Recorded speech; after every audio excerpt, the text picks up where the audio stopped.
Mchezo wa Tanzania dhidi ya Zambia kwa timu ya wanawake ya chini ya umri wa miaka 17 umetamatika na Tanzania tumefungwa bao 3 na timu ya Zambia ya wanawake. Tunaungana na Lili hapa atuambie tathmini ya mchezo mzima ulikuwa vipi.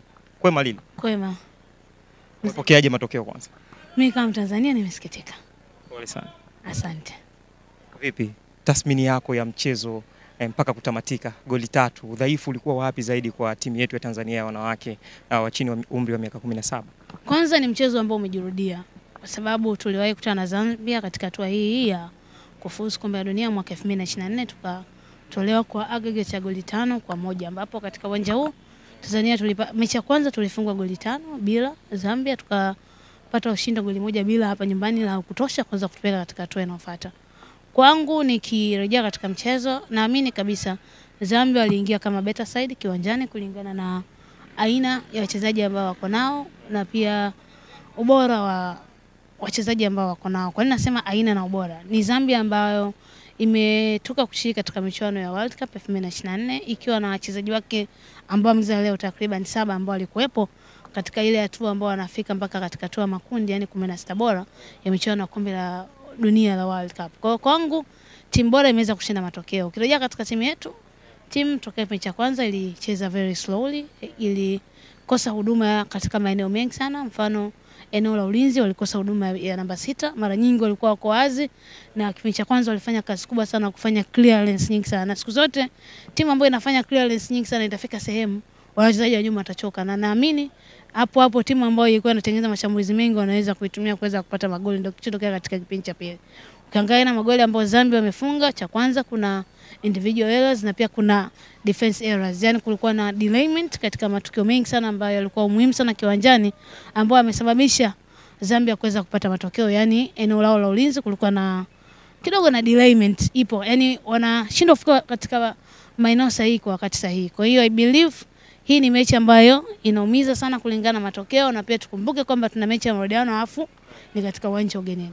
Unaiona nafasi ya kufuzu katika hiyo mechi ya marejeano kule Lusaka Zambia?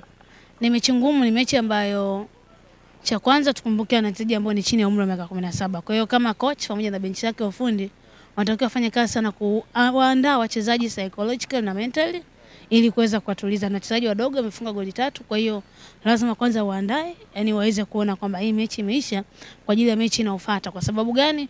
Ukishinda kuandaa hivyo akaenda katika uwanja ugenini, maana yake watakuwa na tayari washakubali na situation jinsi ilivyo, na ni kikombe kizito sana kwa sababu unahitaji ushindi.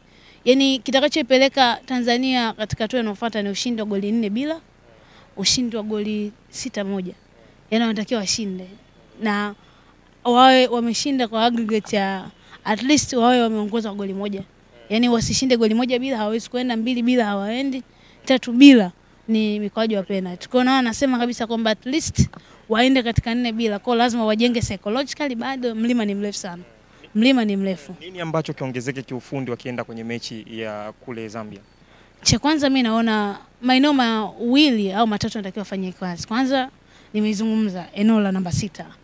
Pale unaona kabisa kwamba timu inakosa mtu ambaye anawalinda mabeki. Pia namba 10, eneo la mtu ambaye anaweza kutengeneza nafasi kwa ajili ya timu pinzani, yani timu yako iweze kupata matokeo. Siku zote unahitaji kuwa na kiungo mchezeshaji. Timu leo haikuwa na kiungo mchezeshaji, ndio maana ulikuwa unaona mara nyingi sana wachezaji wale wa mbele kipindi cha kwanza unamuona kabisa either Silvia au Winfrida wanashuka sana chini kwa ajili ya kutafuta mipira, kwa sababu hakuna mtu ambaye anawapelekea malisho sahihi wao kuweza kuyatumia. Kwa hiyo ni challenge sana kubwa kwao. Pia na tufanye kazi safu nzima ya ulinzi.